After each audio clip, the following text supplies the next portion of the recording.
So, Berto, have you heard of Alex Jones, internet personality, TV, radio personality, Alex Jones? Do you know who that is? I don't know what you're talking about. Honestly, I'm tired of this. I think it's all a conspiracy. Can you put your shirt back on, by the way? So I thought we would talk about the psychology of Alex Jones. What do you say? Let's do it. This is the Psychology in Seattle podcast. I'm your host, Dr. Kirk Honda. I'm a therapist and a professor. My name is Humberto Castañeda. I like to cook hot dogs, but not too well where they're crunchy. I hate the crunchy outside. This goes out to an anonymous patron who has been asking us to do this. He's actually a $20 patron, so this goes out to you. All right, so let's summarize. For people who don't know who he is, let's summarize. Because actually, I was only peripherally aware of who he was prior to doing a mini deep dive on him. He's very popular among a certain group of people.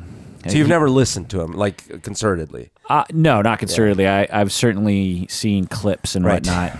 And yeah, I mean, I'm about like before doing a mini deep dive, I was like, well, isn't he just kind of like the new Rush Limbaugh? Isn't he?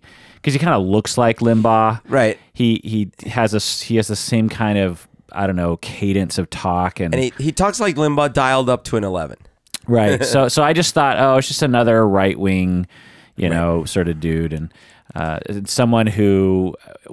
Like, I thought Rush Limbaugh was bad, you know what I mean? Right. Anyway. Which he is. Yeah. Now, at the onset, I just want to say that I don't want to change this. I don't want this to be a political commentary podcast per se. And it actually will be made easy because Alex Jones hates all politicians. and he doesn't identify as Republican or Democrat. Right. So you know, there's that. The other thing I want to say is that we're going to talk in summary about his life, and then at the end of this episode, I want to comment a bit on the psychology of Alex Jones in particular, or at least what I could say about him in this limited context. By the way, did you ever go to a person's house when you were a kid, and they made you lunch? You know, the mom makes the lunch, and they give you hot dogs, and they had that burnt, crispy skin. No. Why would there be burnt, crispy skin? Because they would overcook it, and it would separate from the body of the hot dog and be like crispy. What, you mean like on the grill? No, I don't. Well, I don't know. They maybe grill or an oven, but they would overcook it. Yeah, right. Because oh my god, I don't know if this is just difference between where we grew up, but we always boiled hot dogs or microwaved them. Yeah, right. So I think I don't know because I just was exposed to far too many overcooked hot dogs. I was traumatized by an overcooked hot dog. You know, you always have these super inside jokes that only like some listeners get. So I thought that was like an Alex Jones reference of some sort. No. That was or a Pickle Rick. That was me trying to fix my childhood. Interesting. Okay, so Alex Jones, very popular. He's considered to be the most popular conspiracy theorist of all time. His shows draw millions of viewers daily. His YouTube channel has over 2 million subscribers, which is actually a lot of subscribers. And he has over 1 billion views of all of his various... Okay, an aggregate, right. Right. He has a daily 4-hour show, audio show that's available on more than 60 radio stations around, I'm guessing, North America. And he apparently draws about 2 million listeners each week. And he's got some hardcore followers. Right. He has 2 main websites, InfoWars and Prison Planet. Both draw to combined 4 million unique users each month, which is much more than Rush Limbaugh. Okay, so let's get in. So he's very popular among a sizable audience, but when you think about people who have audience, he's no PewDiePie. Do you know what I mean? Right. He's no. What are those two brothers that we were? Yeah, oh my gosh, Paul, something Paul. That's their last name, right? No. Oh yeah. Wait, which brothers? The two blonde kids. The one who went to Japan and. Oh, that one. Yeah. Right. Oh, I don't even know. What brothers did you think I was talking about? Oh, you thought I was talking about the Vlog Brothers. Yeah, the Vlog Brothers. Green. The Green Brothers. Yeah. Anyway. So yeah, I mean, in terms of those kinds of numbers, Alex Jones doesn't compare to that. But he would claim he's much bigger than all of them. Yeah, sure. So he would be a forgettable radio personality or internet person if it wasn't for newsworthy things that he says and does, right? Yeah, it's the only reason why he's a semi-household name is because of his controversies, right? And because probably equal or more people hate him. I would say more people hate him than like him, you know. Right. And of the people who like him, they really like him. Yeah. You know what I mean? And the interesting thing is, I think at different times throughout his, let's say, like the last decade, he has drawn in people that wouldn't normally be into his insanity, but because, like you said, he's usually railing against anything. So it's likely that he's at some point railing against something you would like to rail against. Yeah, I mean, he's had like what's his face on back in the day. He's had like respectable philosophers and educators on his show like back in the day. I will say, so I listened to him a lot back again, you know, a long time ago. I used to do a lot of what I would lie to myself was research of the other side, but it was sort of an unhealthy fixation with listening to stuff that made me mad. And he was one of the people I would listen to. Who else would you listen to? Oh, you know, certainly Limbaugh, the Michael Medved and Michael Abrash and Laura Ingraham, all the... How much listening would you do? Like there was a time where I would spend hours each day, like at least 2 hours listening. Just getting enraged. And this was when I was starting to go to therapy, by the way. And I would try to pass it off as like, oh no, I'm just, you know, I would tell my therapist. So like 10 years ago? Yeah. Wow. Wait. So you've a little longer. You've been 12 years ago. You've been aware of Alex Jones this long? Alex Jones. Yeah, absolutely. Because he didn't really enter my radar until, I don't know, maybe 4 years ago or something. And I was not aware of him first. Like first there was more the Limbaughs, all those things. But as the rise of more like electronic media stuff, because I used to listen on the radio. I used to, when I drove my car to and from hot dog work, I would listen to Medved and Limbaugh and all those people. But more in the last 10 years, more and more digital media, and definitely Alex Jones came up. So describe to me, because I've seen a little bit of his more recent stuff. So let me just tell you my impression if I was to describe his shtick or the way he presents himself, and you tell me, like, you flesh it out for me more. He does it's almost like he's copying Rush Limbaugh in some ways, or other radio personalities like this, where they kind of get on a track where it's my guess is that they do show prep, right? So he's sitting there before pressing record and he's thinking, okay, you know, here's this news story, and here's my hot take on it, and this is what I'm going to say about this. And then he presses record and he says, okay, have you seen the new thing on this? And then long pause. Well, you know, and then, you know, he'll make some points, and then but really when you but actually, I should not say that. Actually, what he does is he just says a lot of English words, and there's sort of a vibe you get from it where he's very angry or intense and upset, and it very escalates. And he's very sure of himself, yeah. And he kind of gets a little frothy as he goes. But when you really break it down in terms of, okay, if I was to bullet point what he actually is saying, there's not a lot of content. There's not a lot of bullet points here. Right. Now, he and we'll get into like some of his actual statements that he has made. But if you just listen to an average half an hour, my guess is that sometimes there would be nothing that you would pull from it other than he doesn't like things, you know? Well, he doesn't like Obama, or he doesn't like the government, or he's, you know, something is amiss, or, you know, something doesn't smell right about Hillary Clinton, or, you know, but in the average show, I'm just saying, not the things that the highlights. I'm just saying his average screed, he just kind of is just stringing people along with his vibe and his, and people listening to it, my guess, are just like, man, I am feeling what he is putting down. Like a common thing that might happen is he might say, so you might have seen the latest photo from the Obamas.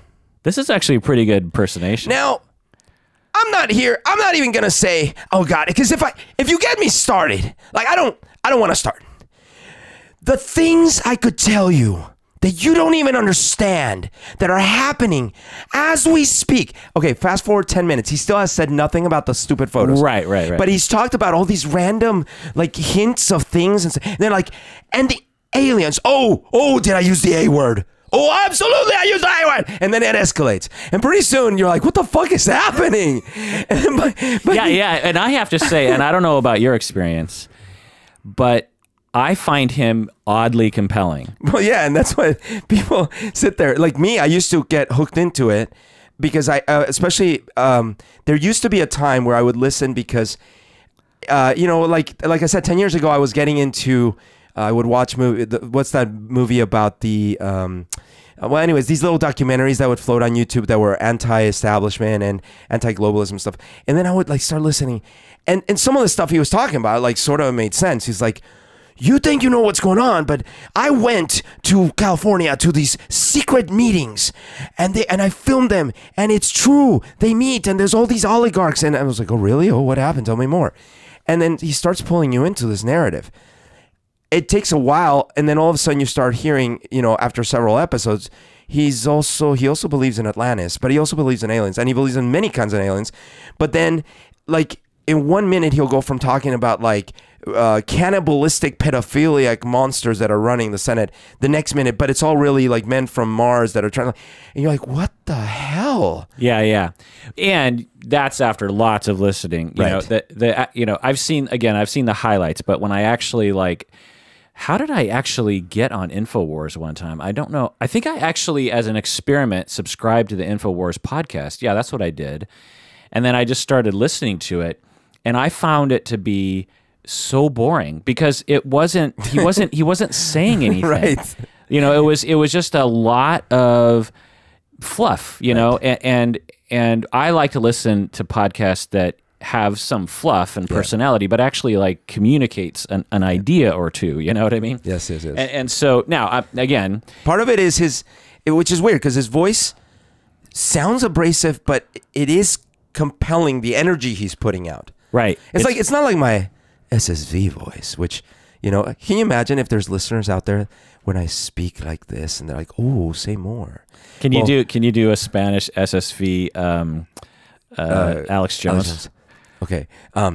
¿Has visto la foto de los Obamas? Ni me dejes empezar. Las cosas que te podría decir, mamacita. Okay, so he believes in the following conspiracy theories according to the internet, and you can tell me if any. This is so people. This episode's going on YouTube, as all of our episodes do. And inevitably, there's going to be some comments about this episode. And I just have to say, like, if you're into Alex Jones and you're even into his conspiracy theories, like, go for it. Like, I don't want this episode to turn into some sort of ridicule of his listeners or something. Right. Like, I'm sure I'm fairly positive that the vast majority of people who like Alex Jones are harmless, nice people who are, they have ideas that I don't have, and as long as they're not harming anyone with their ideas, which actually happens sometimes, but I'm sure the vast majority of them are stable human beings who, in fact, I know people who like Alex Jones and they're fine people. There's nothing that I don't agree with their politics. I don't agree with their ideas, but our country is full of people who disagree with each other. And as long as we're nice to each other, and I don't want to propagate some sort of, aggression verbally towards those people. And so if you're listening to this and you're partial to Alex Jones, either turn this off because I'm guessing you're not going to like this episode, or stick with us and try to have an open mind, I guess is the point. I'm trying to have an open mind about it, and I hope that that can come across. Now, Berto, you don't have to have an open mind at all. You're the resident hot dog person. I have a closed mind. So he believes that everything is run by the New World Order, or the NWO, or otherwise the globalists. Yeah. And which I didn't know until I started reading. Which may not be human to begin with. Right. He believes that the New World Order has been around for thousands of years, since Bible times. Right. He believes it's run by Satan himself. He believes it involves every single government around the globe. He believes every corporation is basically working under the New World Order knowingly, not unknowingly. Like they knowingly are a part of the conspiracy. The NWO will be ruled by the Antichrist, which will eventually be defeated by Jesus. So it's a whole book of Revelations kind of thing. A quote from Alex Jones here. Devil-worshipping pedophiles basically run the New World Order. They love death and they love killing babies, unquote. Right. So for those of you who aren't familiar with Alex Jones, you're like, wait, what? And you might be like, that must be taken out of context. Yeah, clearly that was a joke. Yeah. No. If he were sitting here, he'd be like, yep, I said that, and let me tell you why, Yeah. And what we don't know, by the way, is, and maybe you'll go into this later, we don't know if in the quiet of night by himself, if he actually believes 90% of his BS. So I want to get into that later, but let's go over the facts here first. Here's another sort of screed by him that I got off the internet. They've got operations so big, grabbing your kids, they CPS them right out. Child Protective Services. They're on a jet to one of 24 countries, and they are slaved out. And a lot of times when they hit 25 years old, 10,000 men have had sex with them. They've had 30, 40 abortions. They've been used up in ways that are so hellish you can't even imagine. They just walk them right out, shoot them in the back of the head, and throw them in a vat of acid.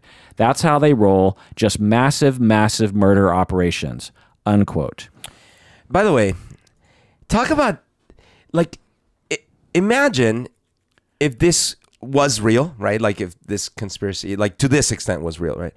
Wouldn't you want to hire someone like this to actually talk like this so that basically nothing becomes believable? Yeah. Because the fact of the matter is there are very, very scary and sickening human traffic operations throughout the world. Mm-hmm. But by cartoonifying it like this, then who's going to listen to any of this? Yeah, that's interesting. He believes that Prince and Justice Scalia and Princess Di were all killed in a cover-up of the New World Order. He believed Carrie Fisher was killed to boost ticket sales. He believes atheists are Satan people. He believes that Obama is literally a demon or even the devil. Yeah. Not like figuratively. No. And, literally. And Hillary is also literally a demon of, there's so many things that are different from mainstream culture. One, he believes in a very, medieval version of Dante's Inferno. Right. And he also believes that, in addition to that, which is just interesting in and of itself, he claims to know that Obama and Hillary are literal demons from the underworld. Yeah. Oh, and by the way, and marry this to a space opera, because there's a whole side of him that believes in aliens and in creatures and in things that are not necessarily in the Bible anywhere or anything. Now, I just want to, there are things we can get into that we could actually say Alex Jones is a bad person.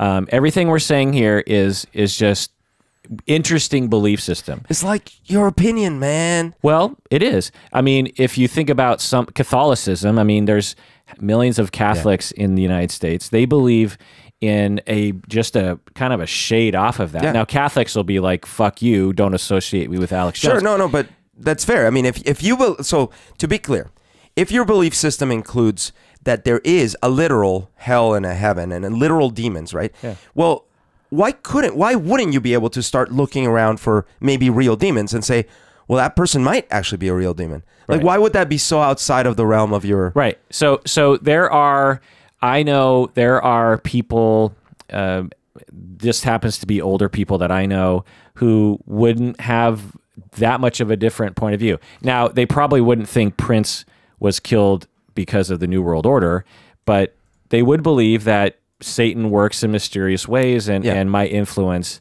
politicians, and particularly politicians that they don't like. Man, I mean, I went to high school with several people that I was either friends or at least closely related to in my friend circles that did believe very literally in constant demon warfare all around us. Right. And I think that's part of the reason why Alex Jones actually is popular, is because, and we'll get into whether or not it's coincidence or he actually designs this, is he taps into unspoken fears and belief systems Yeah. that a lot of people have.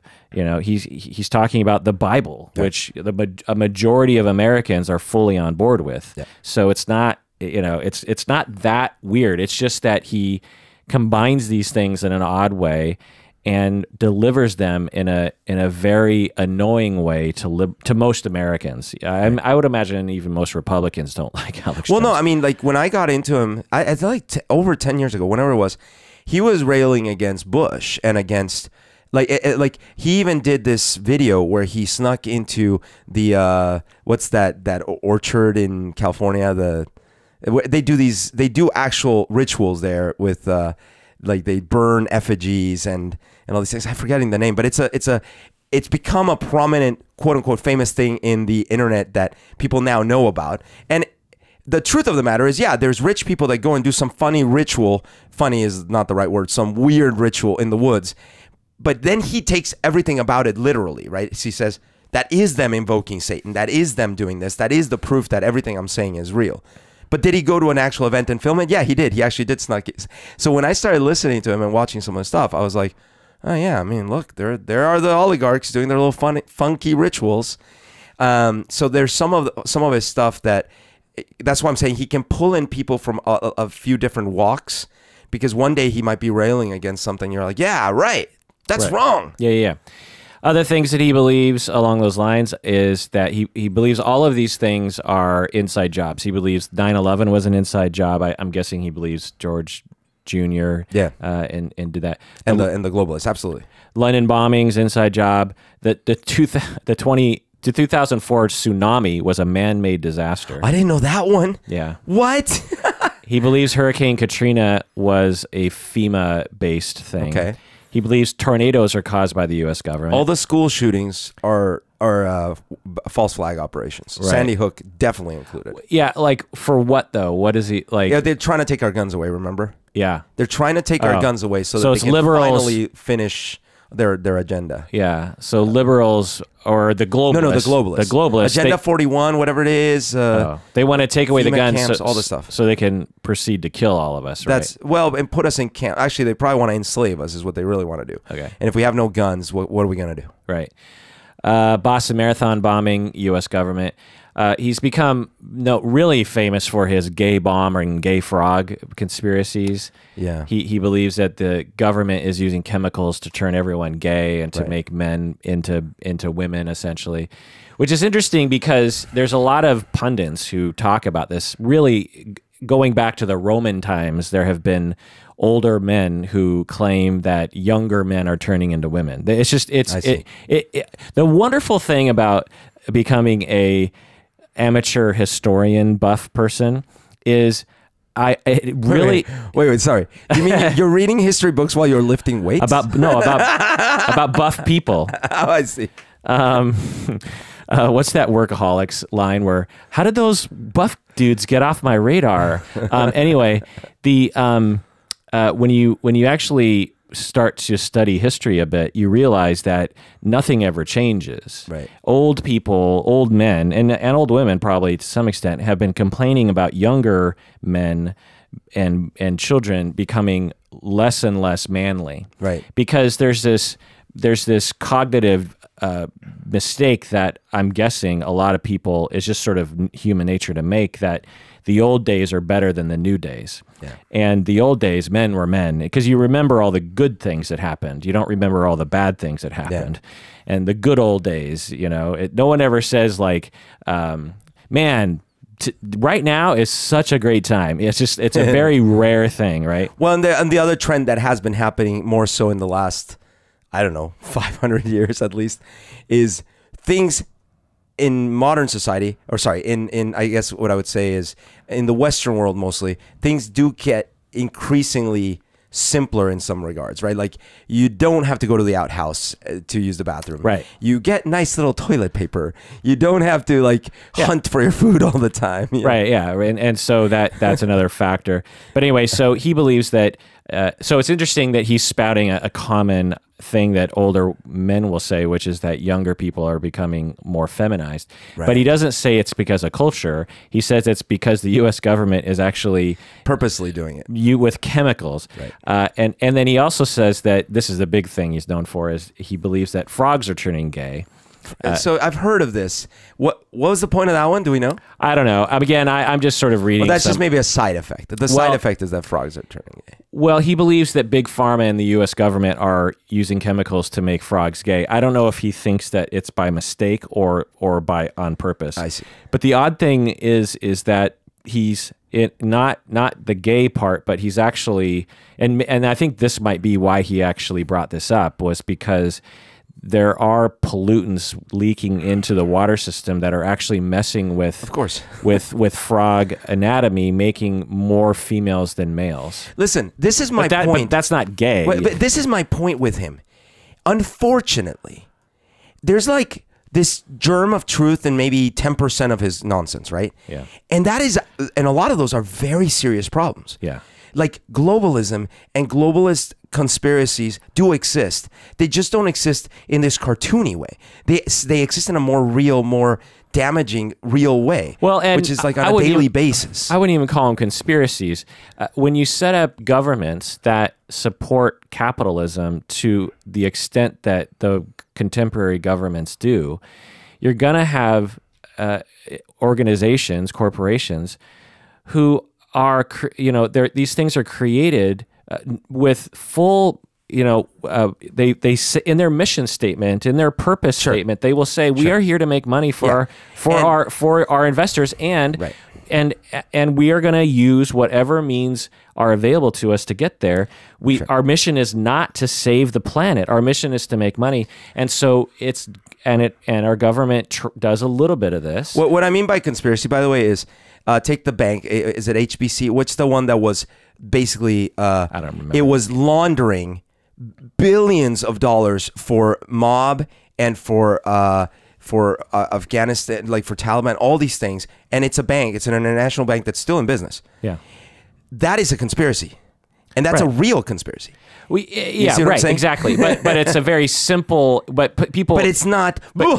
Demons of hell unite. Right. It's what we would say to be like It's a criminal conspiracy. Right. It's a criminal conspiracy to trick people. And guess what? Eventually, we figure it out.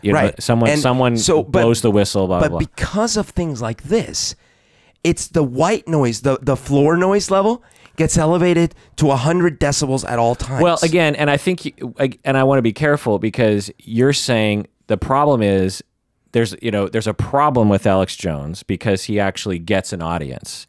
And that's your contention, right? It's problematic that Alex Jones has an audience. That's your thesis. It's problematic that Alex Jones has an audience, that then he can basically make everything and nothing sound plausible. Right. So your thesis is Alex Jones, because of the way he presents his information, he's able to convince people of things that are probably not true, and they're ridiculous notions. And what I would say to that is, I would agree that a lot of the things that he's saying are probably not true. It's probably not true that Obama and Hillary smell like sulfur and are literally devils. I'm just gonna go on record. You're going on a far out limb there. I'm just gonna say it's probably not true. But what I'm not quite sure of is if it's a problem or not, because there are lots of, again, if we just dip into common religious practices, we could make a similar argument for evangelicals, for Mormons, for Jewish people, for Muslims. We could, and I would. but my point, and that'd be fine. That would be consistent. But my point is I want to be, because I just want to say that for you and me, and maybe even more so for me, like Alex Jones is like the anti-Kirk. Do you know what I mean? Like you couldn't get more different from, or more unappealing to me than Alex Jones. And so I just want to say, like, just because I don't like him doesn't give me the right to claim that his product as an entertainment service is somehow supposed to be eliminated from the planet, and anyone who likes it is stupid for liking it, because people watch Cops or the Kardashians or MSNBC, or people watch a lot of things, and as long as each individual is an ethical, moral human being, you can entertain yourself however you want to. Yeah, where I land in a funny place on this, because we take certain things as granted because someone a long time ago said they're inalienable. But then I've never seen the data on any of this. For example, freedom of speech. It's like, well, of course, freedom of speech. Well, it's inalienable. We should all have freedom of speech. But we already know that freedom of speech does not actually, it's not an unbounded freedom at all times in all cases. Right. We know this. Yeah. Further, I've not seen the data. No one's ever presented the data that shows that actually it is perfectly fine to say whatever you want to an audience of humans, and they will be unaffected negatively, and that will have no negative consequences to society. Absolutely. Right? So I am not convinced that extreme inflammatory speech and constant propaganda isn't a problem that should be stopped, right? I'm not convinced. Neither am I. That said, there is a huge difference. Look, I grew up going to church. Not in Colombia, but here. I would go to mass. And I gotta say, like, even though I'm no longer a Catholic, my priest at the time seemed like a responsible purveyor of good thoughts and good ideas. Well, even though of course it was based on something that I now don't agree with, that when I sat there, it was never inflammatory, it was never extreme. It was always like we should try to be better people, let's try to help one another, all these kinds of things. And so there is a big difference between that, even though it is based on religion, versus the extremes, right? The inflammatory people. Yeah, and there are things that we would not associate with freedom of speech that are extremely damaging to society that we would talk about, Yeah. I don't know, just like the message. Well, I guess it is sort of an issue of freedom of speech is messages about bodies. Yeah. People in our society, you plaster all these photoshopped particular body shapes of women, and that actually, when you add up all the factors, results in people actually killing themselves, or having massive mental illness problems. And so there are things that we would not associate with Alex Jones that are absolutely horrible to society, and we should look at these things and we should dissect them and we should think about them. But my point is that just because you and I don't like him and don't agree with him doesn't equal automatic he should be eliminated and all of his listeners are stupid. I will say we got to take a break, so let's take a break. All right.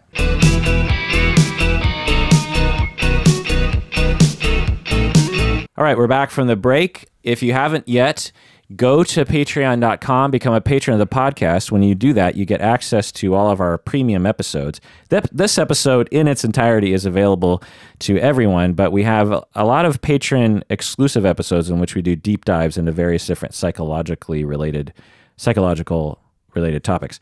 Also, join the Facebook fan group.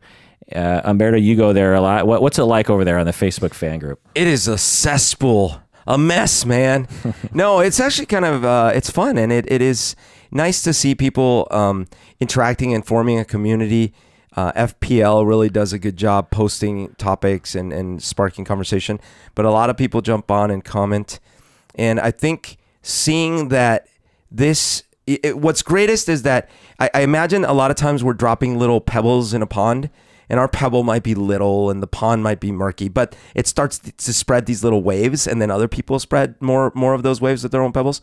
And that's good because it's more conversation around these topics and about mental health and everything.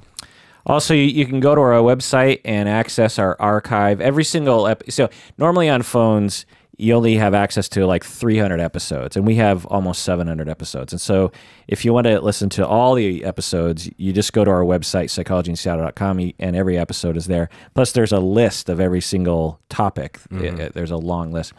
Also, an announcement, August 2018, we're going to have our 10-year anniversary show. What? And we haven't worked out the details or the date, but it started in August, so we thought we'd have that. And Lita might actually be there. Did you work? Yeah, we'll talk about it later.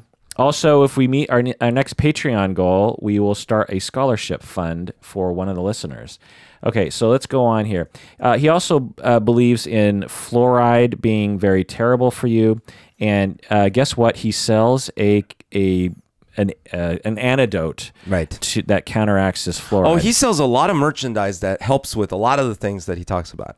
If not everything he talks about, yeah. By the way, here's another example. Is fluoride toxic? Yes. Is there some evidence that there was a lot of lobbying happened many decades ago to use runoff waste chemical fluoride into water as a way to dispose of it? Yeah. But then the dots don't all connect and they don't all add up. And the worst part about it is he tries to make it all related. Right. Everything is connected. Right. And I think that's part of a lot of similar arguments about Alex Jones you can make about Donald Trump, in that either these two individuals are geniuses at knowing how to get an audience, how to motivate an audience, how to build an audience. So they're either geniuses, they're media geniuses, which I think you could honestly say, even if they're not geniuses outside of that. Because how many people are like Alex Jones? I mean, I personally, actually, I just got a call today from someone I think who wants to be an Alex Jones or something. And he, so up until this point, I've been basically like taking most interview requests. People say, I want to interview for my podcast or whatever. And I'm like, okay, fine, half hour, it's not a huge deal in my life, especially if I can schedule it out like a couple months. And I think I need to change that policy. Really? Because today I was talking to this guy and the conversation was not interesting and the questions were really long and I didn't even really understand what he was asking. And then at some point things took a turn for the Jordan Peterson and he started out asking me, I thought it was like he liked me and he wanted to pick my brain about like podcasting or something. So it started off as just kind of like, Kirk, tell me about this and that. And I was like, okay. And then at some point, Jordan Peterson came up, which was like, how'd this, okay, fine.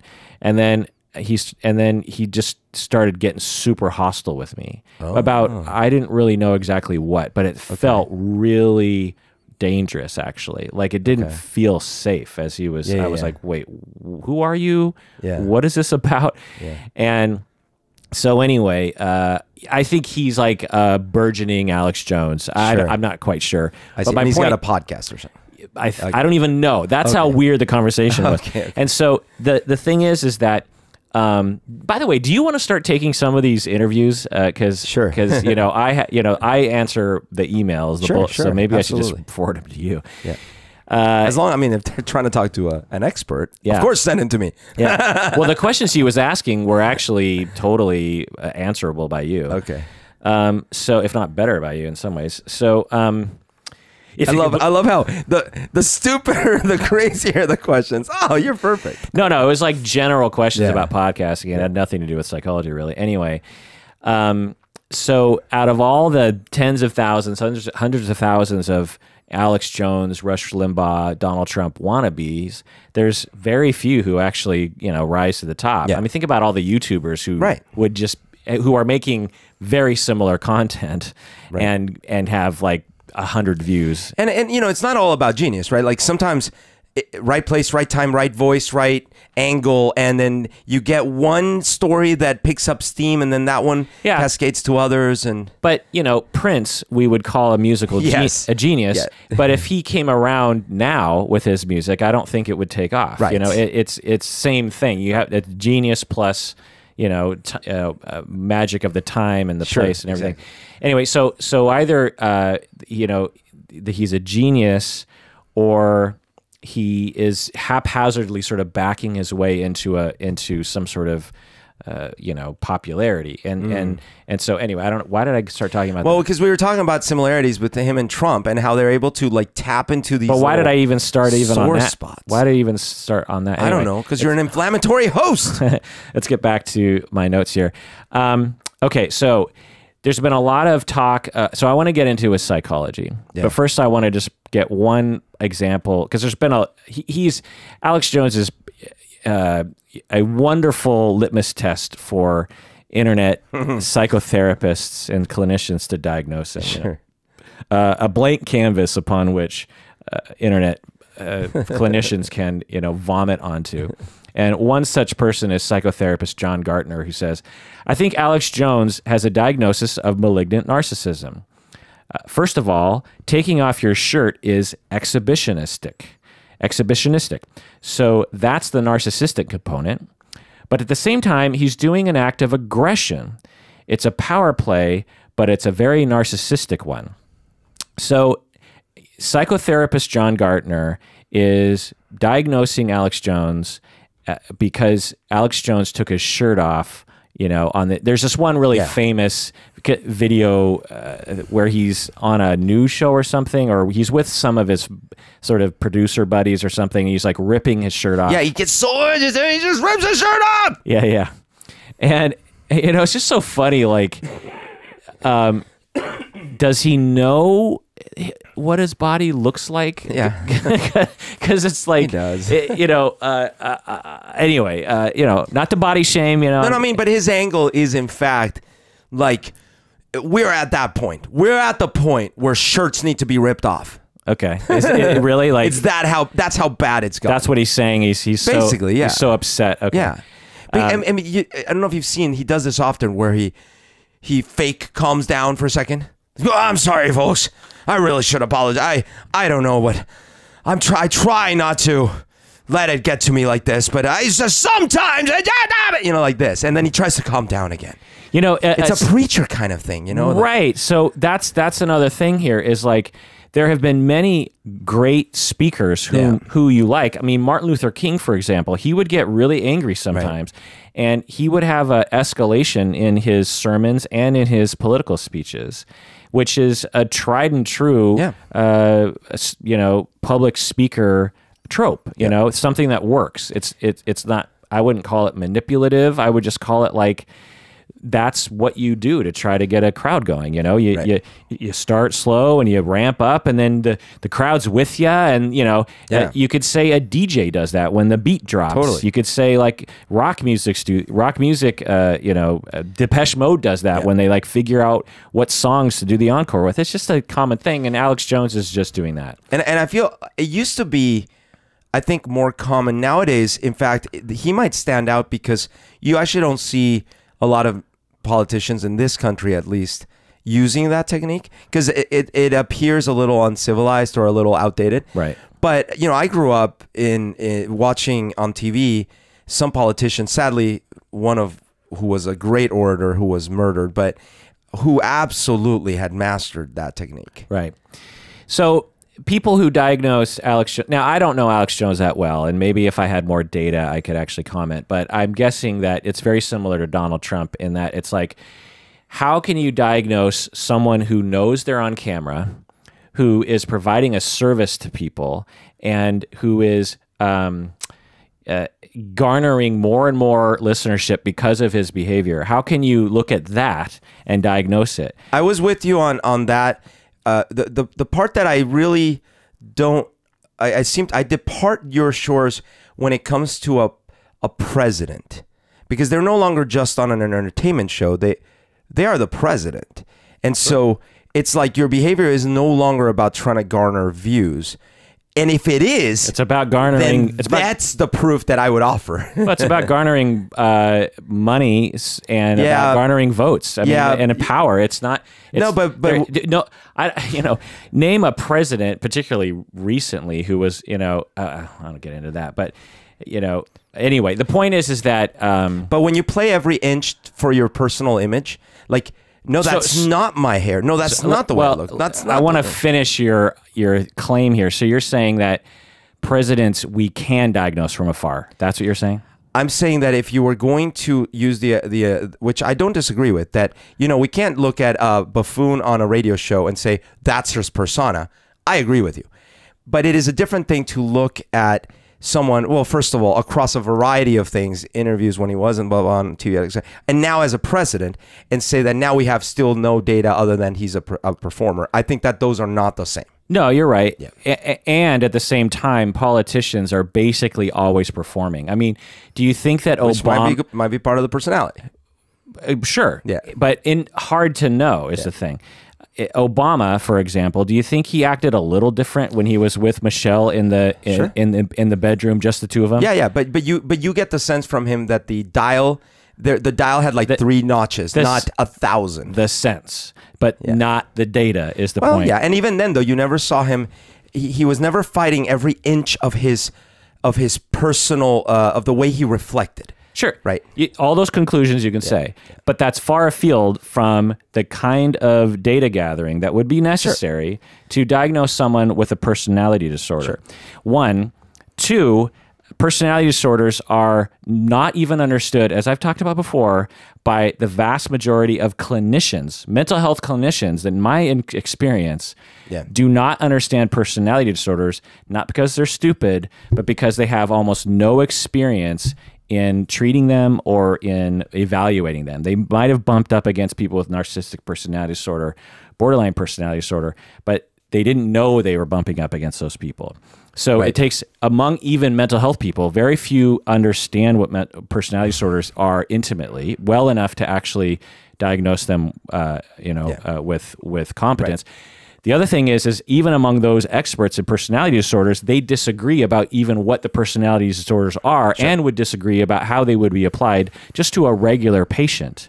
So, and on top of that, personality disorders are defined as a list of criteria that anyone can meet if you really kind of shove them into it. Like I'm actually, so I have the criteria from DSM-5 of narcissistic personality disorder in front of me, Berto, and I'm just going to say, let's just apply them to you. All right. Do you have a grandiose sense of self-importance? Yes. Do you sometimes exaggerate your achievements to kind of, make your... Not my achievements, no. Well, yourself, to make yourself look good. No. Okay. But you do think you have a grandiose sense of self-importance? Yes. Okay.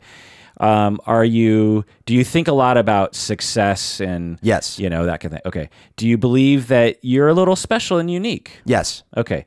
Do you like people to admire you? Like yes. Oh, I think you're Do you have a sense of entitlement? A bit. I'm going to say no to that one. Okay. Do you exploit other people for your own ends? On that one, I would say obviously no in terms of DSM-5, but I could make an argument that you do. I mean, I'm not going to right now, but if I start, I know you well enough where I could get 5 data points. You might be able to, but I guess from my perspective, I have a pretty clear yes to the ones I said yes. This one, I know. I'm just saying, like, but if I wanted to, sure, if you want to, as if I was diagnosing from afar, I could do it, even this close to you. Lacking empathy, probably not. But could I make an argument that you lack empathy? Absolutely. Envious of others. Yes, I have suffered of envy. Not so much now, but when I was in my 30s, I was quite envious. Do you show arrogance? Yeah, I've known to be shown. I mean, less and less as I grow older, but certainly when I was younger. Yeah. Okay, so I just listed 9 criteria. Right, but my point is, I would self-diagnose myself as a narcissistic personality, let alone Trump. But you're not. Is right. The thing. But you. So out of the 9 criteria, you only need 5. Yeah. And you said yes very quickly to 5. So that's just a small. And you do not have the disorder. I'm here to tell you, as someone who diagnoses people with narcissistic personality disorder, you aren't even freaking close. Okay. Because when you actually meet someone with narcissistic personality disorder, like I have, you never forget it. Okay. It is a very distinctive personality that is not just arrogant. It's not just a little narcissistic. It's not, kind of stuck on yourself. A little, the person, like when you enter a room, you are the first person to be like, I am going to be heard. Not because you're a dick. I mean, you partially are narcissistic, but you also want to entertain people. That's true. You consider it your job, any room you enter, to entertain all of them. That is a super narcissistic thing to think. And yet you are far from the threshold of actual narcissistic personality disorder. So when people look at Alex Jones and watch him rip off his shirt and say he's a malignant narcissist, is like, what? Well, I think one of the things that happens, here's my analogy. You, Mr. Trump, and Alex Jones and myself, we're playing D&D. That would be fun. Yeah, we're playing D&D. Now, you are the DM. Oh, okay. Not only are you DM, but you have a whole group of specialist therapist consultants behind you that are helping you DM. Yeah. Well, you guys agreed. I'll plug Game to Grow, Alex, Adam, and Adam. They're there. They're helping. Now, you guys agreed on the rules of your world and everything.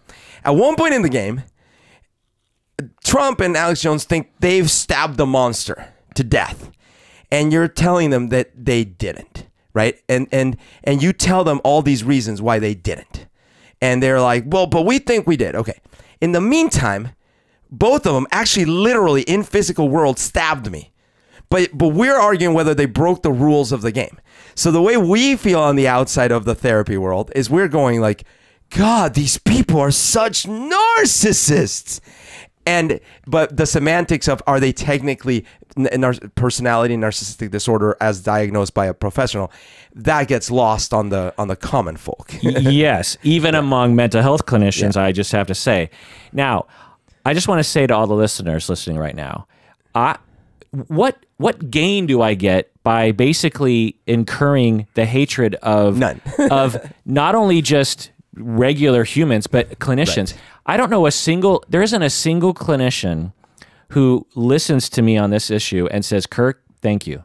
Right. No one thanks me. Right. No one likes me. Right. My fellow clinicians are, whenever I talk about, you can't diagnose Trump from afar, whenever I lay it all out, and I've done it like 5 or 6 times, and it's like I feel like every time I add some new data points, that I find to be extremely convincing. And it's not me; it's the ethical boards of every single, So it's not like I'm alone in terms of the ethics experts. But in my field, when I talk about this, they're like, Kirk, how can you even say that? And so if and this isn't a political podcast, I'm saying, the reason why I'm saying this is because I'm trying to preserve our profession. I don't think people understand, like, if we allow ourselves to go that off the rails, we will lose. People already disrespect us. Yeah. And if we can't follow our own ethical now, if we change the ethical guidelines and we decide, yes, we can diagnose from afar, then let's go for it, because that's what our profession has said. Our profession has met, has discussed, has researched, has looked behind, has interviewed for decades, and the decision has always been consistent. You cannot diagnose a politician from afar. They have to hire you as someone who is assessing them. You have to sit down with them, and then at the end of that, you have to get their consent to talk about it.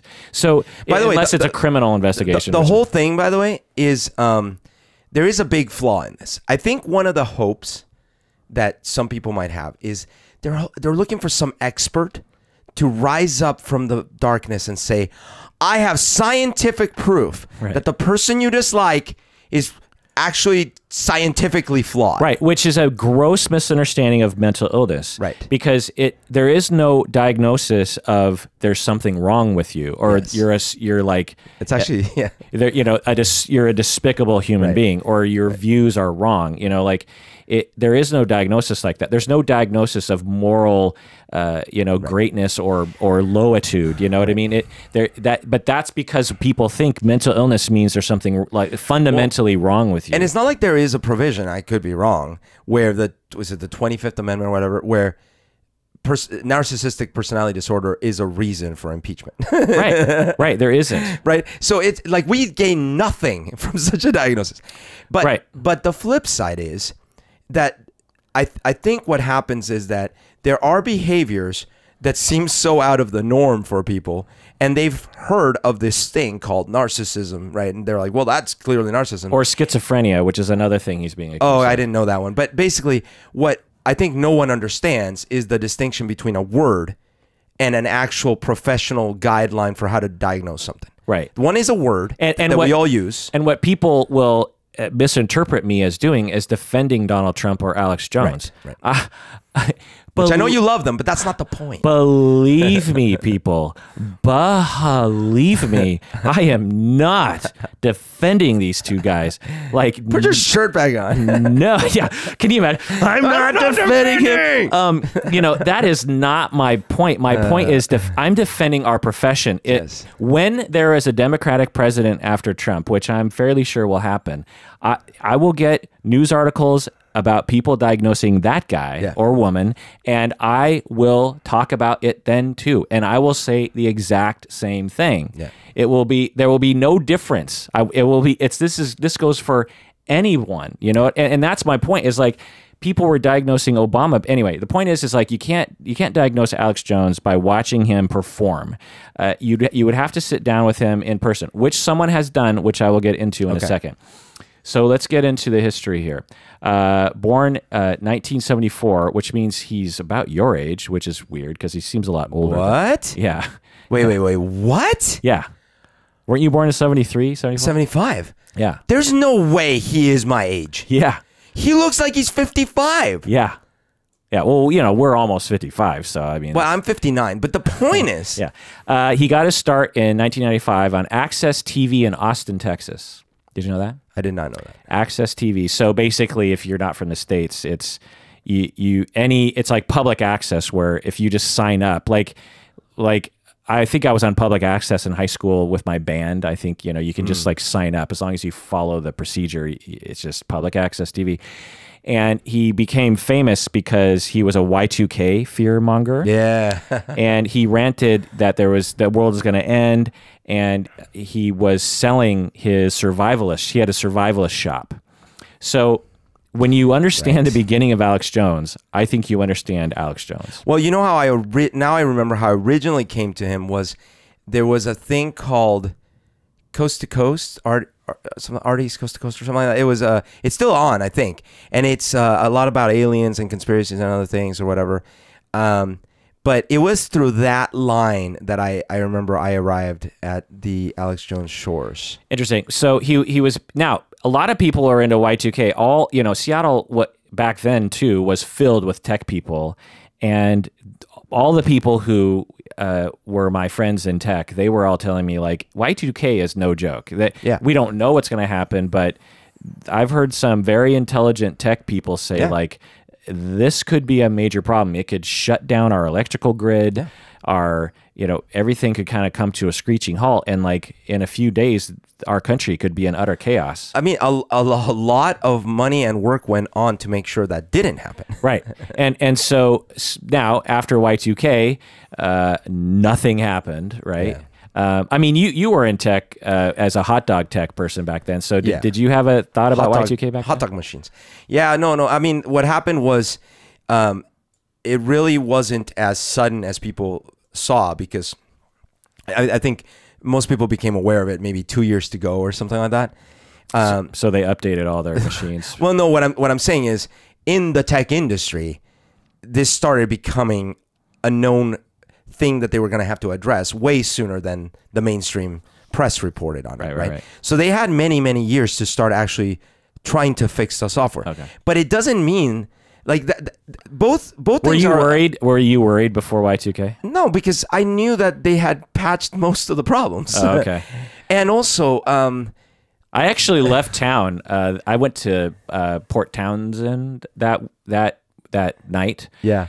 Because there was a part of me that there were two things I was worried about. Yeah. I was worried about, you know, the off chance that Y2K and riots start in Seattle, so I'd like to be outside the city. And the other thought I actually was worried about was that there was going to be a bomb that was going to blow up the Space Needle. And this is prior to 9/11. I left Seattle because I thought the terrorists were going to blow up the Space Needle, because a few years earlier at the border coming into the United States from Washington, on the Washington border from Canada, they caught someone that had a huge bomb. Oh, okay. And they didn't, I think they were headed to LA or something. Anyway, so anyway, so Y2K, nothing happened. And I was in Vancouver, or I was in Whistler at the time. Oh, okay. So Y2K, nothing happened. And so then what does he do? Well, so I just want to back up and say again, he owned a survivalist shop in, I'm guessing in Austin. He had, I'm guessing, a brick and mortar survivalist shop in Austin, Texas. Okay, just think about that. And he's on a show on Access TV in Austin. Okay, if you were to talk about Alex Jones at the time, you wouldn't call him a TV personality. No, not at all. You would call him the owner of a survivalist shop who is on Access TV trying to advertise for his survivalist shop. Yeah. And the one thing he figured out during that time, and again, I'm not a super Alex Jones historian, but I'm guessing he figured out, if I not only advertise for my survivalist shop, but I actually like scare people into believing that they need my survivalist shop stuff, then I make more money. Right. And Access TV is, there's no advertisements on Access TV. It's just public access. So he's making no money off of being on Access TV. He's only making money in the survivalist shop. So he learned a very important lesson at that time, which he learned over and over again after, which is find something that people are worried about, talk about it, get information, get a good kind. And early, I saw clips of him during this time, and he already had his kind of shtick down. It's toned down, significantly. Meaning back then or now? Back then. Oh, okay, yeah. But he had a very similar kind of shtick in terms of how he communicated, And so get people afraid about Y2K, and maybe he was legitimately actually kind of worried. But doesn't hurt that he's making a shit ton of money. Do you know what I mean? And he's selling his water filtration systems because Y2K is happening. You're going to run out of water, but then Y2K came and went, and that was that. So then he was sort of out of his fear mongering. Well, then 9/11 happened, and that gave him another chance to sell his wares. You know what I mean? He could start selling. Oh, of course. He could start selling gold or whatever it was that he was selling in terms of. People were, you and I were terrified after. By the way, the gold thing has been very common amongst the extreme right wing radio shows. Like all of them used to peddle gold when I was listening to them. Right. I'm guessing it's not because they are super into that product. It's because they know their shtick actually promotes that sort of because it's the fear that everything's coming to an end. Right. A lot of it is the remember the 50s, and it's like, well, it's coming to an end, folks, and the only thing you can do now is stock up on gold and buy some guns and stay at home. Well, and I don't know if this is exactly what they're saying, but it's just to point out how ridiculous that is. If it's really the end, gold isn't going to help you, my friend. What's going to help you is like food and water and maybe like tennis shoes and clean socks, cigarettes, drugs, antibiotics. Gold is like the last. I mean, at least paper you could wipe your ass with it. You know what I mean? But can't you, like when you start losing teeth, can't you put in gold fillings and stuff? Yeah. So 9/11 happened, and then Obama happened, and that gave him more material to sell his wares. End of the world's happening. Yeah. And again, if he says Obama is a demon, then that's even going to make people more worried because it's like, oh my God, Antichrist, end of the world, Revelation. Because Revelation talks about some people go straight up to heaven, but there's also like before and after that wars and like strife and famine and everything. And then some people are sort of left behind a little bit waiting to go up. You know what I mean? So it's like you need to survive. Anyway, then Hillary happened and she's a reptile person, then Trump. And so you just follow the history, and again, you follow the beginning of Alex Jones, and you're just like, oh, I totally get it. Like once I learned that's where he started, Y2K, when Y2K was legitimately scary, and he was an owner of a survivalist shop. I mean, so I'm just imagining Alex Jones is like, man, I like outdoorsy stuff and I like survivalist stuff. And you know what? Maybe the world is coming to an end one day. And he's just like, and he's really good at like selling. By the way, he's in his 20s. Yeah, at that point. Yeah, you're right. He's like a young man. Yeah. And he's like getting his business off the ground. And then he's like, I wonder if I got on Access TV, if I could like get more business. It just seems like it all makes sense. Yeah. But let's take a break and then we'll finish this up. What do you say, Berto? Yep.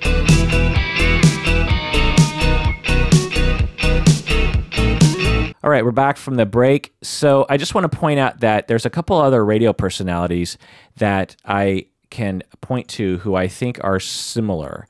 I was a big Dr. Laura Schlesinger fan. Do you remember her? Oh, yeah.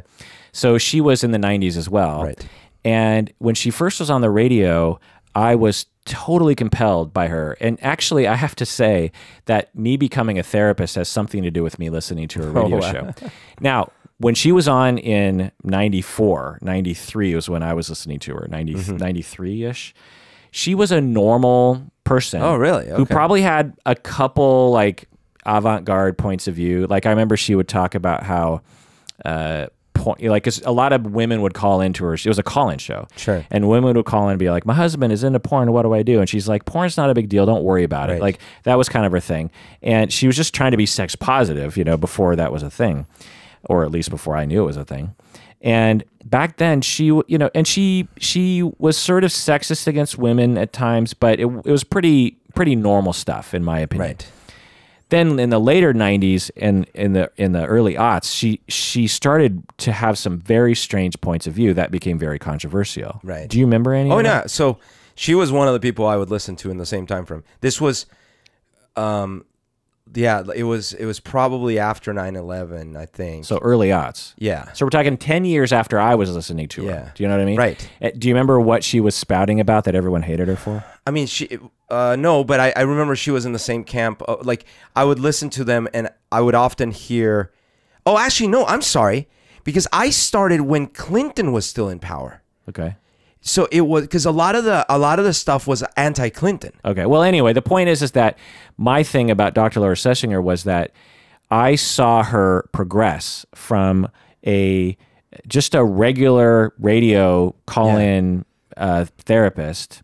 And she's not even a therapist. She's like, I think she's like a physician of some sort. But anyway, and just a tame call-in radio show where people get advice, and she's just talking off the top of her head and blah, blah, blah, to what she morphed into, which was this controversial figure that I could no longer listen to. Another person, same time, Tom Leykis. Do you remember Tom Leykis? Of course, yeah. Although he was always sensationalist. No. You know? No. I was listening to him in the early days as well. Oh. And it must have been the radio station I was listening to in the early 90s. But Tom Leykis was a vulnerable, regular guy. He talked about, he would talk about his wife. He'd be like, yeah, you know, and he would talk about like trouble parking in his neighborhood. Oh. He was just like, he was sort of like an Adam Carolla. So this early 90s. Yeah, he was just like, you know what? Oh, wow. And he wasn't like, you know, right-wing wacko. No, I mean, he was just sort of he would just sort of talk off the top of his head. So I didn't realize, yeah, because when I started listening to all of this was late 90s. Right. So then but then fast forward 5 years later, 10 years later, and he's the biggest douchebag who has ever lived. Right. And he's, you know, I remember like tuning into him once on the radio, and it was like, show us your tits Friday or something.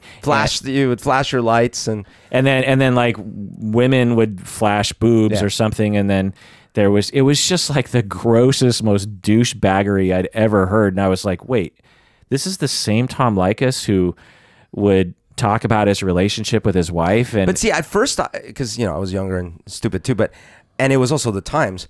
I liked him at first because he wasn't, in fact, like he said, a right-wing wacko, no, or a convicted felon, no, right? Yeah. Instead, he was talking about like normal stuff and sex and, oh, did he really do that to her? Wow, you know. But I didn't realize it was douchey. I just thought it was fun sex stuff. And then at the time, flashing your lights to have girls flash their boobs seemed perfectly fine. I mean, you know, consensual boob flashing, whatever. Yeah. But anyone who knows Tom Leykis will just associate him with like complete like that whatever that is.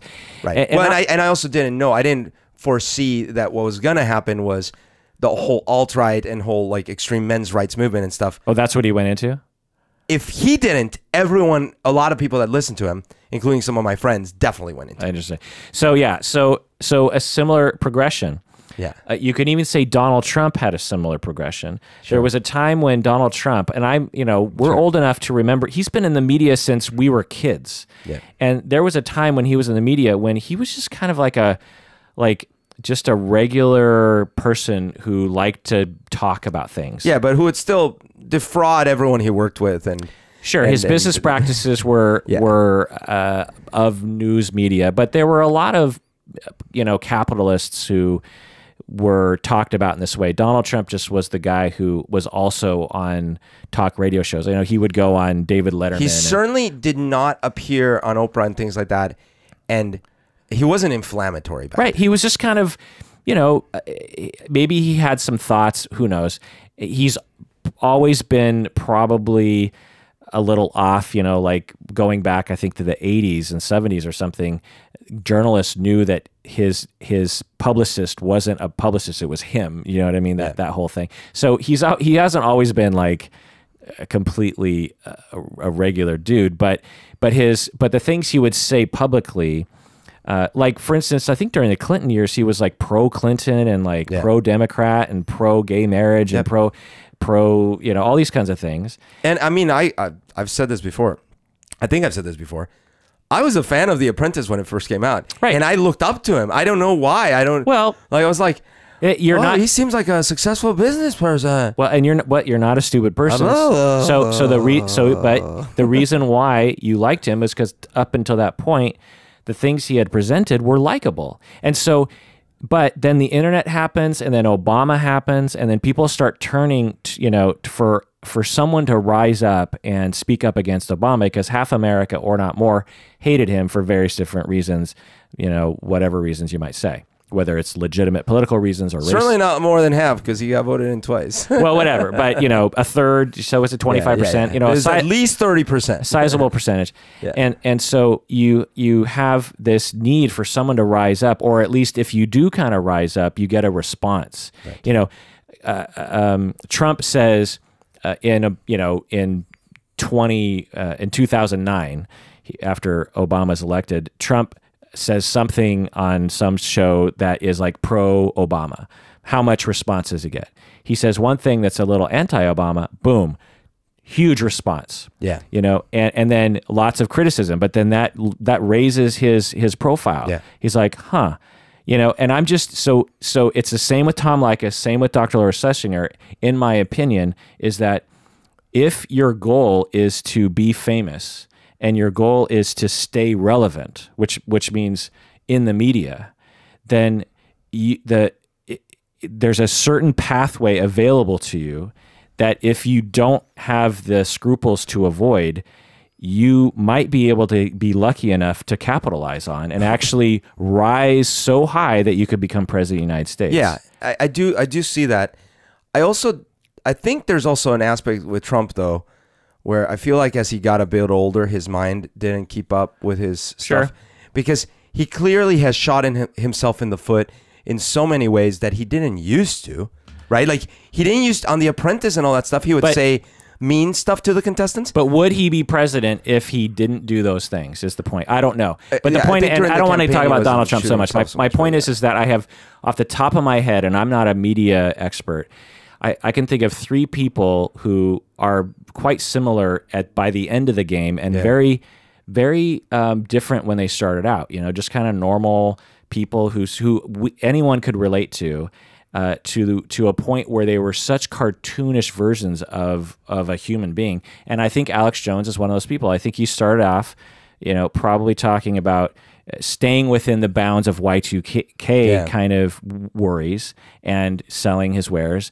And over time, he gets rewarded for, like, you know, expanding the conspiracy a little bit more. You know, because once you move on to 9/11, then what do? Well, you can talk about it's an inside job. Okay, once that kind of dies down and that energy dies down, what's left? Well, you have Obama. What do you say about Obama?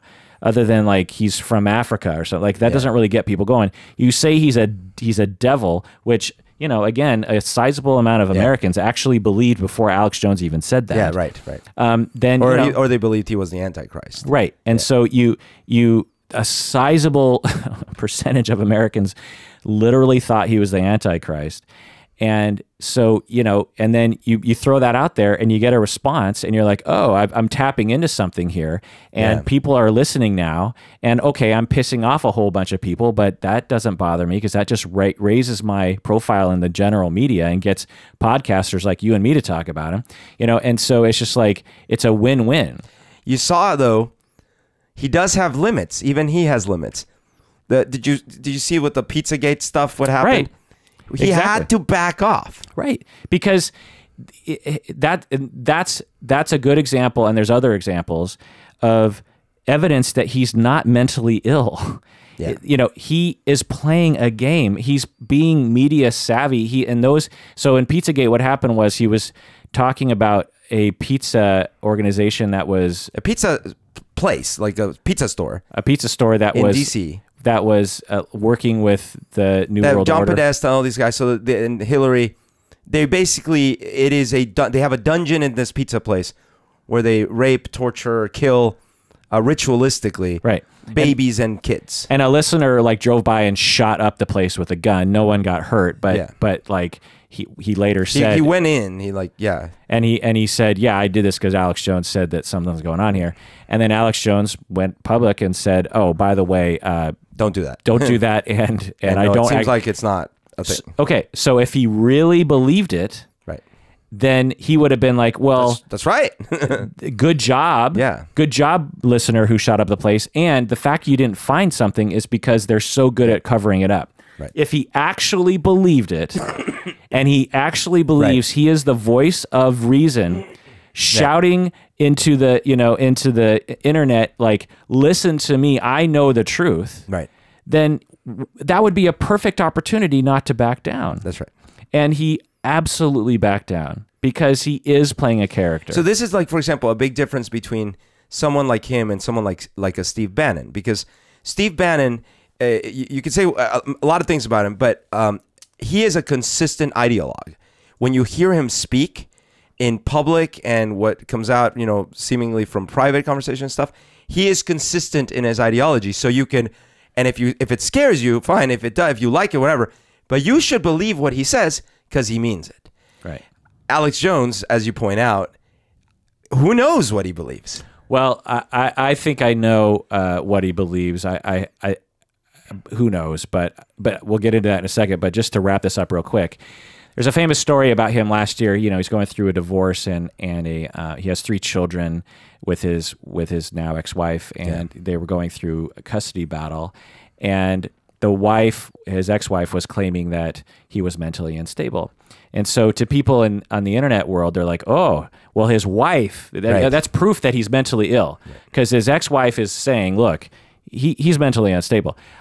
I'm here to tell you, as someone who has worked closely with divorcing people, both legally and otherwise, that is a very common accusation that people will make against their ex-spouse as evidence that they should have sole custody of their kids, or they should get some sort of special compensation when it comes to the divorce.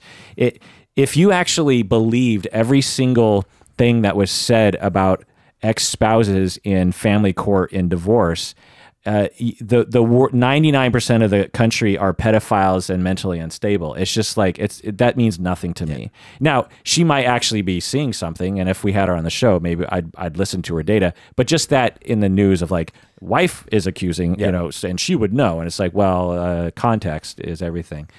But he went on to testify on his own behalf. Well, let me get to that. Okay. So his wife is saying, look, I should get the kids because Alex Jones is mentally unstable. Yeah. Look at what he says on TV and on the radio. Right. And then his lawyer stated on the record, not just haphazardly, on the record, he stated that Alex Jones is, quote unquote, playing a character. He is a performing artist.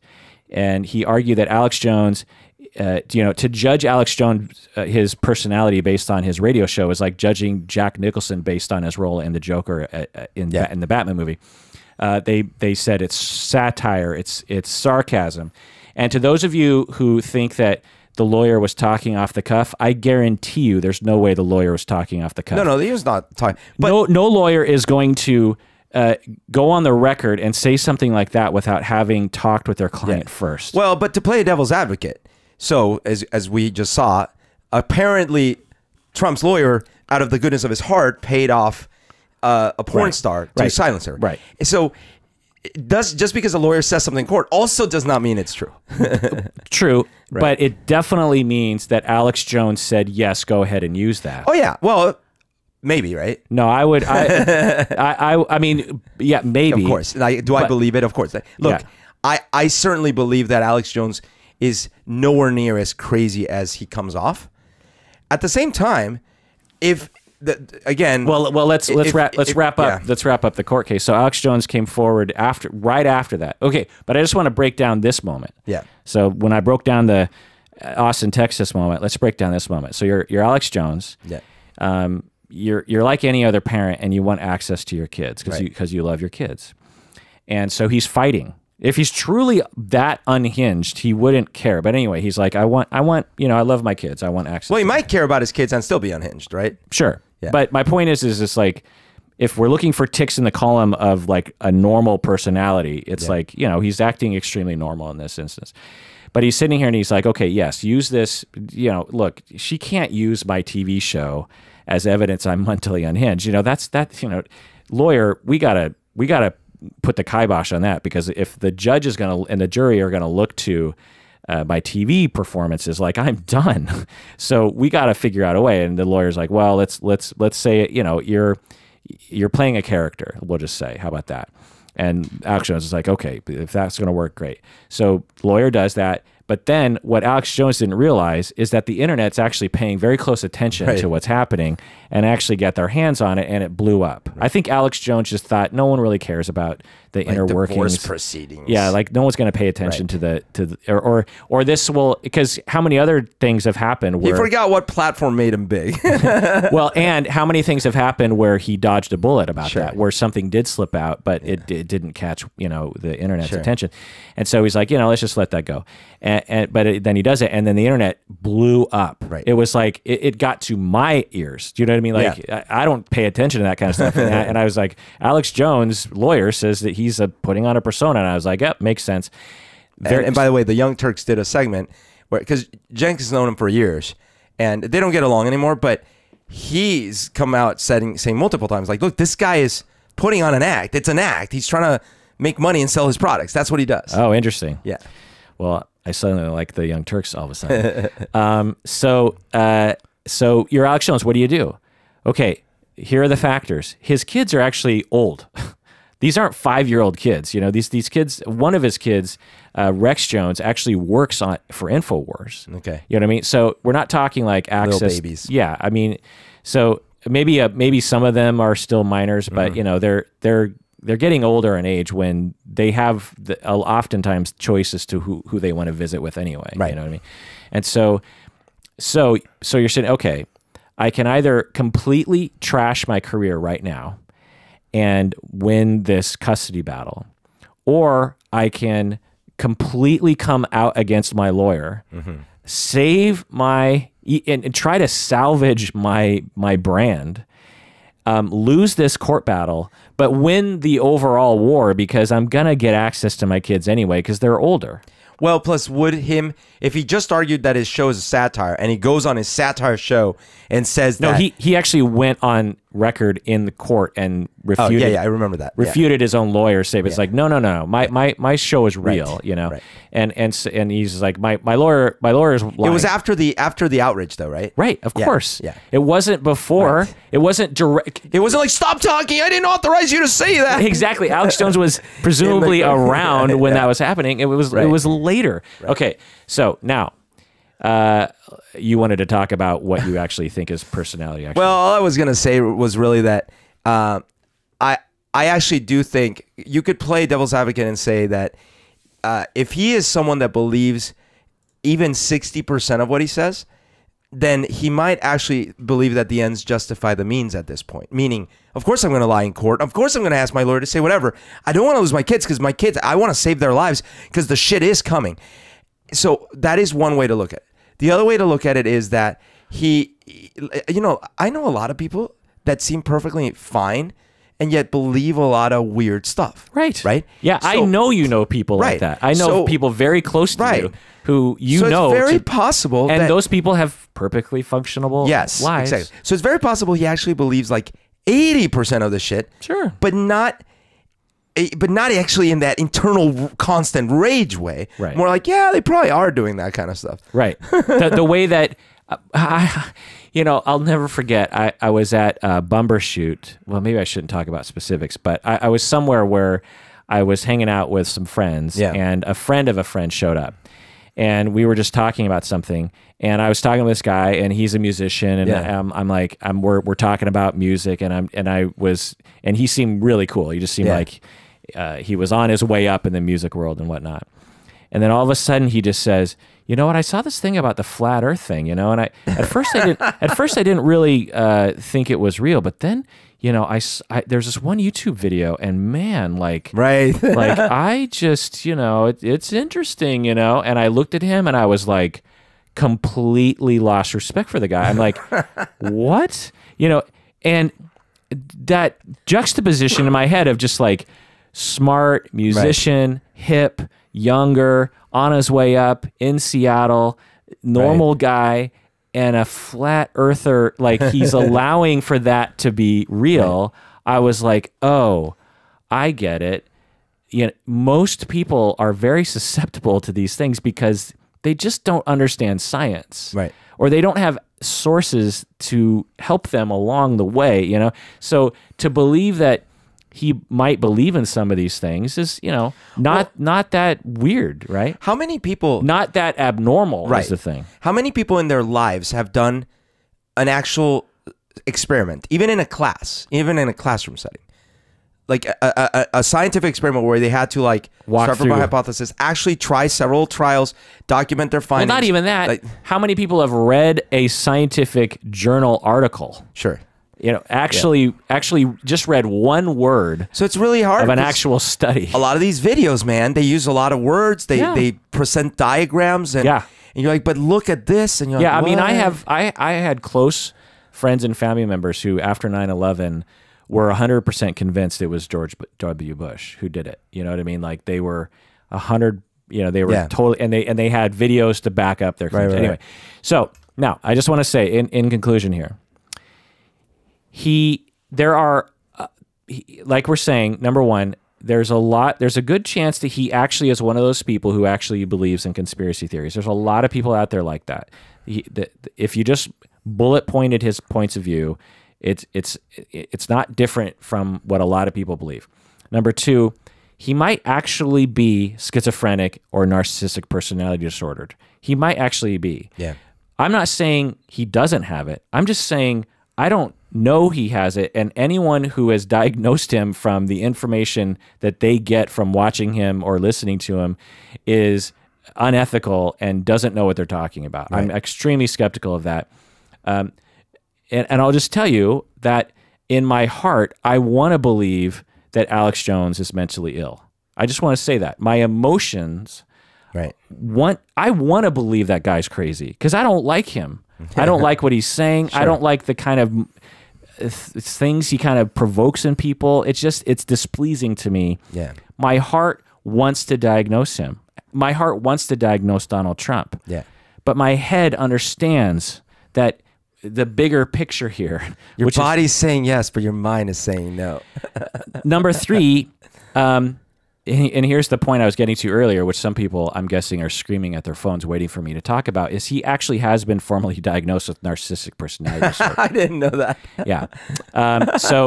During this divorce proceeding, there was a family therapist. I couldn't really, they called her a social worker, but I think they meant family therapist. And the family went to Dr. Alyssa Sherry. And Dr. Alyssa Sherry in court went on record saying that she testified during court that a diagnosis of narcissistic personality disorder was in Alex Jones' file that she received, I think, from a previous clinician. I see. And so she said, yeah, someone else diagnosed him with that. Yeah. She wasn't diagnosing him with that, you understand? Some other clinician, under some other circumstances, which I'm trying to figure out how, actually diagnosed Alex Jones with narcissistic personality disorder. So I don't know the details on that. Okay. But we do have evidence that someone assessed him and actually diagnosed him with it. So, but having said all that, does that mean that he quote unquote has narcissistic personality disorder? It's unclear because one, I don't really know the source on this. And two, I hope people understand after I read the actual criteria, DSM-5, that narcissistic personality disorder is not an actual thing. Yeah. It is a label that mental health, because many people wanted the personality disorders to be completely eliminated from the DSM-5. Sure. It would almost happened, In fact, I remember hearing, a few years before it was published, they've eliminated the personality disorders. And I remember being like, huh, that'll be interesting. Yeah. So if it weren't for that kind of random thing, narcissistic personality disorder wouldn't even be a thing. Right. Do you know what I mean? Talk about it. It'd be like, what are you talking about? That's like the old days when they used to diagnose gay people as having a mental illness. Right. It's not a real thing. Just because it's in the fucking DSM-5 does not mean it's a real thing. Now, the DSM-5 does not claim to be of real things. It is a tool for mental health clinicians to communicate to one another and to research and to provide, educated guesses on treatment. If someone fits the criteria here, then this is the treatment that might be helpful for that. Right. That's it. It is not.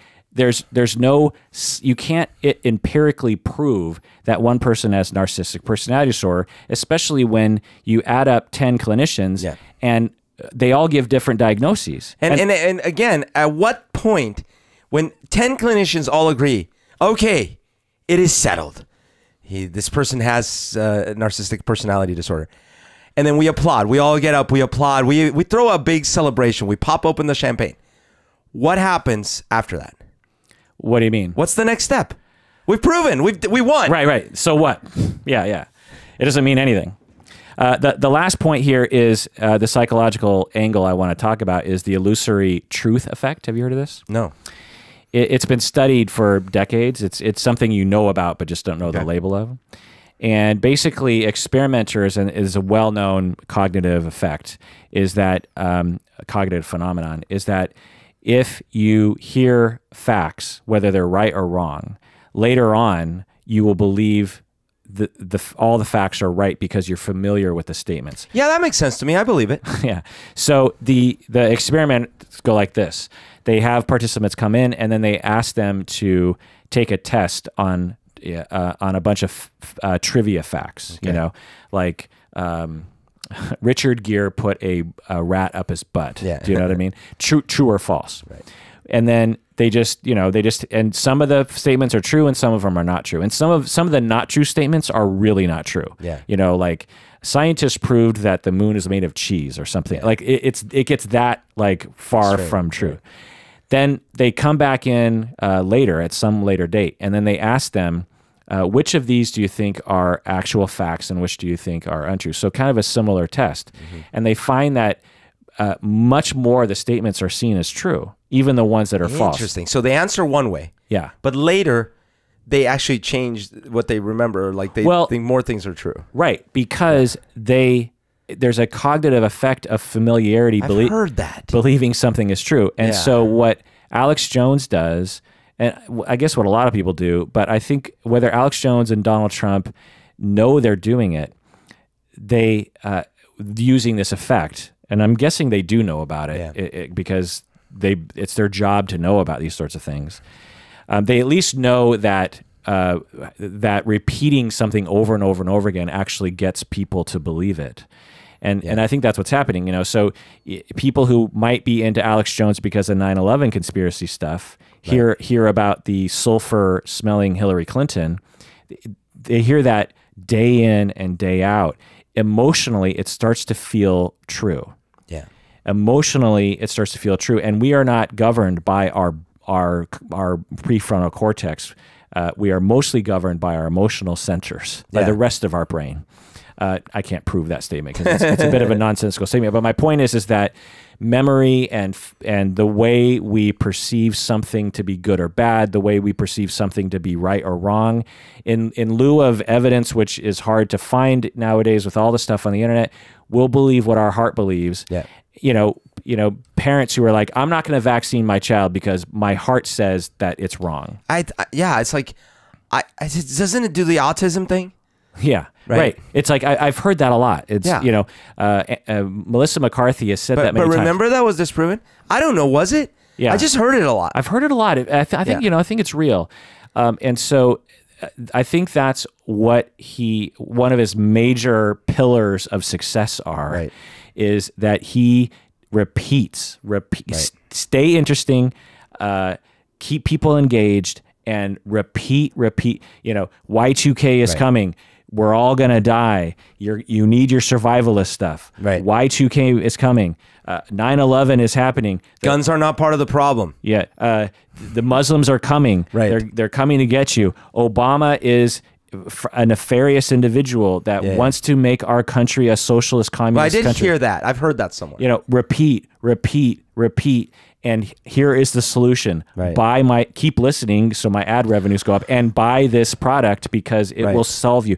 Listen, listen, fact, listen. By the way, so what was the guy who was on Fox and then he left and now he's got his Brave Network or whatever? I'm trying to remember that guy because he seems very much like Alex Jones. He's a different sort. And he's only recently said, every now and then he'll say things that sound less crazy than everyone else of his peers, but he was at the forefront of the problem. Right. What was his name? You know, come on. Anyway, oh my gosh. That guy. We're not talking about Bill O'Reilly. We're no. talking about the guy who had the big. He would cry on his show. He had the chalkboard. The charts. Yeah. Yes. Anyway, why can't, I mean, I'm glad. Actually, I am so glad that I've forgotten his name. Yeah. I'm glad I don't remember the guy's name. But the point is this: when he was on the air, he would start throwing out things, and he would draw his diagrams, and he would use words, and he would do this every time he presented. And so to your point, I remember getting into conversations, more like debates, with people that would listen pretty fervently to this person. And they took so much of it for granted. Yeah. So you didn't start arguing from like a tabula rasa or the floor level and start trying to build arguments that you could prove or disprove. You started from like the top of the mountain. Yeah. And they had a mountain of assumptions. Yeah. So you were like, so, you know, an argument would go something like, well, why are you afraid of Obama? It's like, well, because of the Agenda 41 that they're going to put us in Hobbit homes and they're going to take them to FEMA camps. And you're like, wait. Let's start with the first one. But they had a mountain and they took them as fact. Right. And we could say the same about any political ideology, that propaganda is the basis of power for that, for whoever is seen as the leader or the propagator of that ideology. We could say the same. I've heard people from all political angles do the same problem, you know. I haven't. There's a big difference between... Now, I think some research has looked into people on the right might be guilty of it more. Well, to your point, I'm not talking about people on the right. I'm saying that there is an extreme cancerous version of this. Yeah, absolutely. Yeah. And that is much more severe, which is borderlining on delusional. Yeah. The last thing I'll say is that the illusory truth effect, we probably evolved it.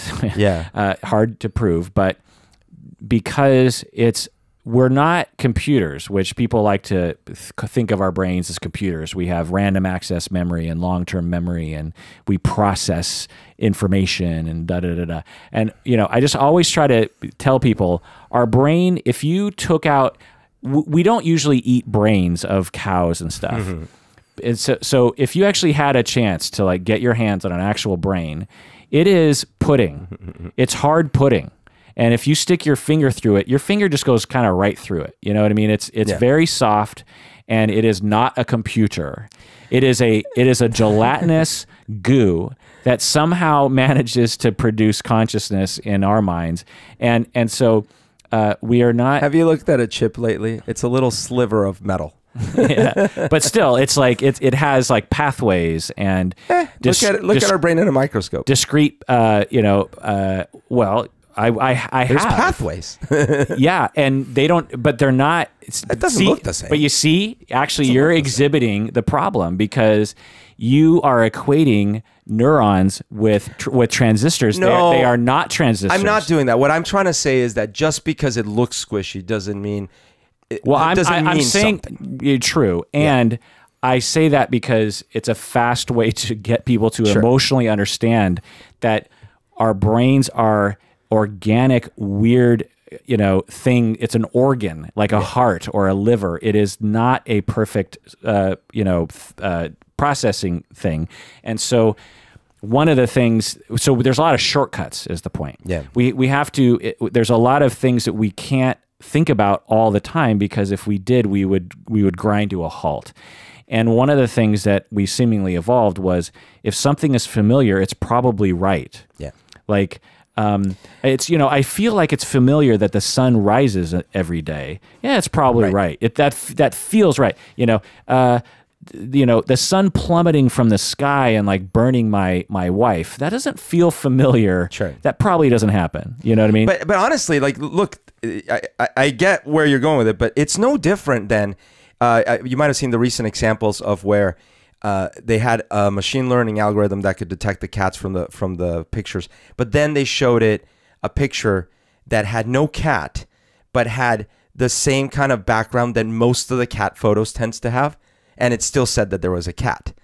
And it's equivalent to when we see a visual illusion, because we evolved a certain trick to quickly detect certain things, to say, and then we glitch it. To say that software can have a analogous metaphor to a phenomenon that we experience experientially is absolutely true. Yeah. To say that, I'm just saying that the metaphor and the belief system that says that our brains are basically computers carries with it some benefit, because it helps people understand certain processes, but it actually can make people have too much confidence in our brains, essentially. Like, you forget, like, we are an organism, like an amoeba or a fish. We are not perfect computers of information. We have all sorts of mistakes that we go through all the time. And blue screen of death, my friend. Blue screen of death. And when we recognize that, we can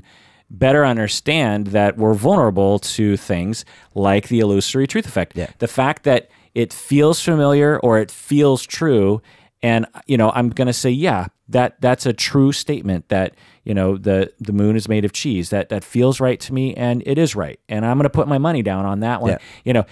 That lacks the understanding that your memory is contained in a squishy mess of goo. But listen, it's funny, like, I want to be a little pedantic on this point. Just like I was just watching this fascinating thing about this guy that did his PhD on delivering this using a virus to deliver some stuff to his gut flora to reverse lactose intolerance, which is amazing, right? It's amazing bioengineering. And what he was talking about is, like, you have these. What you can do with the viruses is you can put a whole bunch of stuff inside that has nothing to do with the virus. And to the body, it just still looks like a little virus crossing the cell membrane or whatever, right? And it's similar with our brains. Like, sometimes something comes in and it looks like a little virus, but inside there's something. And in this case, the example is that, oh, this looks like a bit of information. And our brain doesn't always register whether we should keep that as true or false. It's just a bit of information. And it accumulates. And later, when we're being asked if something is true or false, we've accumulated a whole bunch of information, and our brain has a little gimmick that it uses to try to figure out what they should do next. And at some point, it's like, oh yeah, I've heard of that. Great, that's true. Right. And it's these little. That's how you get a virus on a computer, because you use this little packet of data that the computer is expecting, but inside you put a whole bunch of garbage the computer wasn't expecting, and the computer's like, oh yeah, this looks like friendly data. Oh shit, you've taken over my system. Right. I don't know how you're disagreeing with me. No, I'm saying that we're more alike with computers than you want to be. Well, metaphorically, you just use virus. Yes. With brain. Yeah. With computer. Yeah, it's very similar. Well, that does it for that episode of Psychology in Seattle. Thanks for joining us out there. Please take care of yourself, because you deserve it.